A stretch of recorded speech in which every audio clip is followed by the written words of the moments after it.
हमीरपुर में केंद्रीय मंत्री अनुराग ठाकुर ने सुबह के समय वार्ड नंबर 8 में लोगों की समस्याएं सुनी, तो आगामी वर्ष होने वाले लोकसभा चुनावों के लिए भी कार्यकर्ताओं को कमर कसने के लिए आह्वान किया। इस अवसर पर भाजपा जिला अध्यक्ष देशराज शर्मा, महामंत्री अजय रिंटू, प्रदेश सह मीडिया प्रभारी अंकुश दत्त शर्मा भी मौजूद रहे। अनुराग ठाकुर ने कहा कि वार्ड नंबर 8 में पार्षद बिने के घर पर चाय नाश्ता किया है और घर पर ही पार्टी कार्यकर्ताओं के साथ बैठक भी की है। उन्होंने बताया कि लोगों की समस्याओं को भी सुना गया है और वार्ड में ही बच्चों व युवाओं के लिए फिटनेस पर ध्यान रखने के लिए काम किया जाएगा। वार्ड नंबर 8 हमीरपुर में आज ऐसे ही विनय जी के घर पे, जो हमारे यहाँ के माननीय पार्षद हैं और ये परिवार बहुत वर्षों से भारतीय जनता पार्टी के साथ जुड़ा भी है, कि पिताजी भी पार्षद, पार्टी के वरिष्ठ नेता हैं और आपने देखा होगा एक परिवार जैसा वातावरण,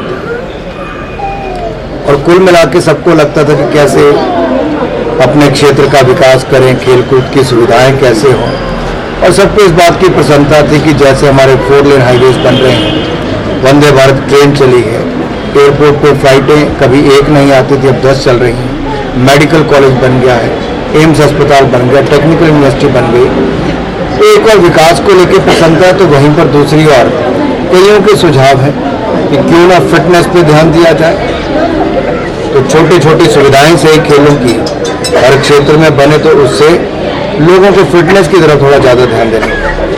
अनुराग ठाकुर ने कहा कि राजस्थान के मुख्यमंत्री कार्यालय में ही विभाग के अधिकारियों के सचिवालय में ही करोड़ों रुपए पकड़े गए हैं और सोना पकड़ा गया है। वहां के मुख्यमंत्री को थोड़ी सी शर्म आनी चाहिए। भ्रष्टाचार के नए आयाम स्थापित हो रहे हैं। उन्होंने कहा कि काले कारनामों की लाल डायरी है। गहलोत है कि राजस्थान में महिला अपराध की राजधानी बन गई है।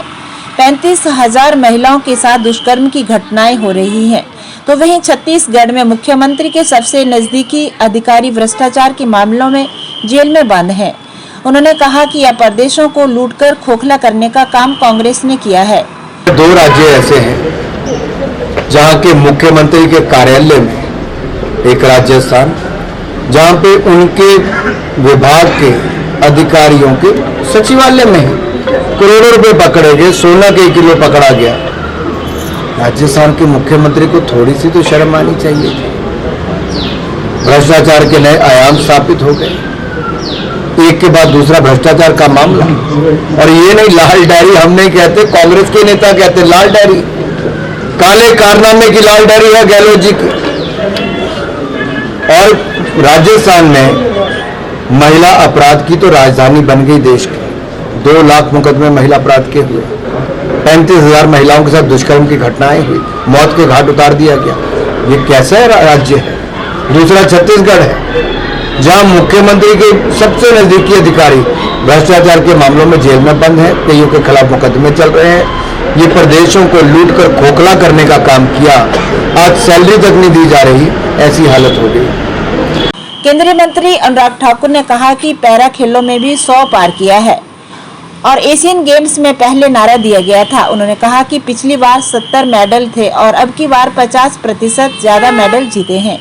उन्होंने कहा कि मोदी की खेलो इंडिया की योजनाओं का परिणाम है, तो खेलों के बजट को 3 गुना ज्यादा किया है, जिससे आज बेहतर परिणाम सामने आए हैं।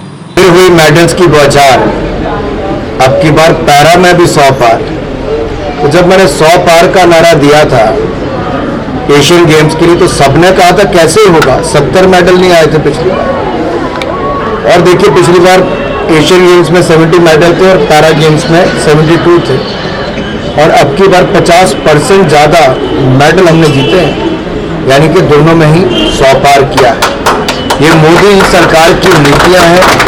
जो प्रधानमंत्री मोदी जी ने खेलो इंडिया अभियान, टॉप से ऐसी योजनाएं चलाई और साथ ही साथ खेलों का बजट लगभग 3 गुना ज्यादा किया, तो इससे हमें भी बल मिला खेलों को बढ़ावा देने के लिए।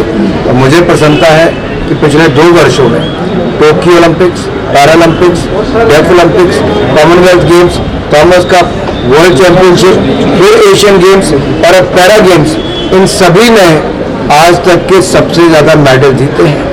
ये खेलों में भारत के बढ़ते कदम है, नए कीर्तिमान स्थापित किए हैं। तभी तो मोदी जी ने कहा था आईओसी सेशन में, प्रधानमंत्री जी ने कहा कि भारत है तैयार ओलंपिक यूथ गेम्स के लिए भी और ओलंपिक समर गेम्स के आयोजन के लिए भी।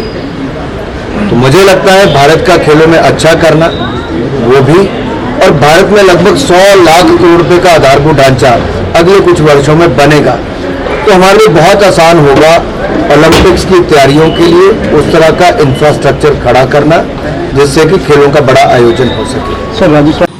इंडी गठबंधन के सवाल पर केंद्रीय मंत्री अनुराग ठाकुर ने कहा कि यूपीए नाम बदला है लेकिन इनके कारनामे पुराने हैं। उन्होंने कहा कि इंडी गठबंधन यह सब एक दूसरे से अलग सोच व विचारधारा के लोग हैं और भ्रष्टाचार के गंभीर मामले इन पर दर्ज हैं और जिनमें कुछ नेता जेल में हैं। यह इनका गठबंधन का चेहरा है। ये जो इंडी गठबंधन की आप बात कर रहे हैं, मैं इसमें इतना ही कहूँगा कि ये सब एक दूसरे से अलग सोच और विचारधारा वाले हैं। सबके खिलाफ भ्रष्टाचार के गंभीर मुकदमे हैं, बहुत सारे लोग जमानत पर बाहर हैं, बहुत सारे जेल के अंदर हैं। ये इनका गठबंधन का चेहरा है। यूपीए नाम बदला है, कारनामे काले ही हैं। महुआ मामले पर केंद्रीय मंत्री अनुराग ठाकुर ने कहा कि अगर संसदीय कमेटी के किसी को तलब किया है तो उसे जाना चाहिए व अपनी बात रखनी चाहिए। उन्होंने कहा कि देश जानना चाहता है कि आखिरकार सांसद बिक कैसे गए हैं।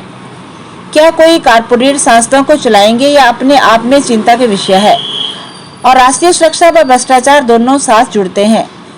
उन्होंने कहा कि इस मामले में जल्द जांच व कार्रवाई होनी चाहिए।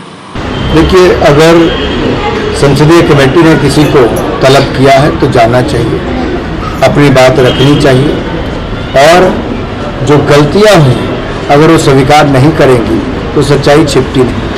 देश जानना चाहता है कि आखिरकार सांसद बिक कैसे गए। क्या कोई कॉर्पोरेट अब सांसदों को चलाएंगे? ये अपने आप में बहुत चिंता का विषय है। इसमें राष्ट्रीय सुरक्षा का भी और भ्रष्टाचार का भी, ये दोनों ही साथ में जुड़ते हैं और मुझे लगता है इस मामले में जल्द जांच और फिर उसके बाद कार्रवाई भी होनी चाहिए। सब पिछले कुछ केंद्रीय मंत्री ने महर्षि वाल्मीकि जयंती पर बधाई दी व उनके दिखाए गए रास्तों पर चलने की सलाह भी दी है। उन्होंने कहा कि मर्यादा पुरुषोत्तम राम के दिखाए गए रास्तों पर चलना चाहिए। उन्होंने कहा कि 22 जनवरी को एक ऐसा दिन देश में आने वाला है जिनका इंतजार पिछले 500 सालों से इंतजार कर रहे थे। रामलला की जन्मभूमि में भव्य राम मंदिर के कार्यक्रम में पीएम मोदी जाएंगे, लेकिन साथ ही देश के कोने कोने से ऐसा वातावरण होगा जो पहले नहीं हुआ था। सबको बधाई देता हूँ, शुभकामनाएं देता हूँ और भगवान वाल्मीकि के जो दिखाए हुए रास्ते हैं उनके जीवन से जो हमें सीखना है, मैं तो यही कहूँगा मर्यादा पुरुषोत्तम राम, इनके जीवन से हम बहुत कुछ सीख कर चलते हैं।